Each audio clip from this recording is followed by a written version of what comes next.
தற்போது கிடைத்துள்ள முக்கிய செய்தி, மார்ச் மாதம் முதல் QR கோடு முறையில் மது விற்பனை அமல்படுத்தப்படும் என டாஸ்மாக் நிர்வாகம் தெரிவித்துள்ளது.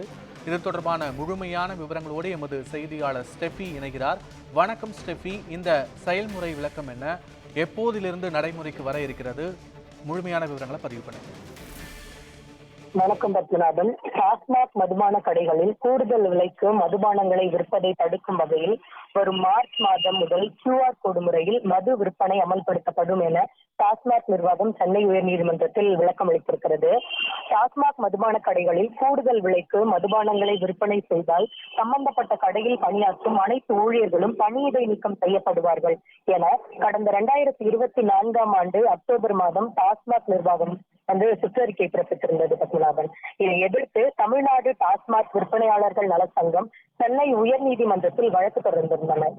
இந்த வழக்கை விசாரித்த நீதிபதி சக்கரவர்த்தி மனுதாரர்கள் தரப்பில் தனிப்பட்ட ஊழியர்கள் செய்யும் தவறுக்கு அனைத்து ஊழியர்களையும் பணியிடை நீக்கம் செய்வது என்பது சட்டவிரோதமானது என வாதிட்டார்.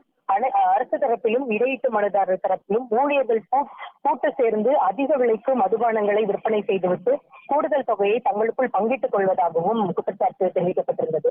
மேலும் அரசு தரப்பில் டாஸ்மாக் மதுபான கடையில் மதுபான விற்பனை வரும் மார்ச் முதல் டிஜிட்டல் மயமாக்கப்பட உள்ளதாகவும் அதன் பிறகு நுகர்வோர்கள் வாங்கும் ஒவ்வொரு பாட்டிலும் QR கோடு ஸ்கேன் செய்யப்பட்டு நிர்ணயிக்கப்பட்ட விலை மட்டுமே வசூலிக்கப்படும் எனவும் அதன் பின்னர் கூடுதல் தொகை வசூலிக்கப்படுவதாக புகார் எதுவும் எழாது என்றும் தெரிவிக்கப்பட்டிருந்தது.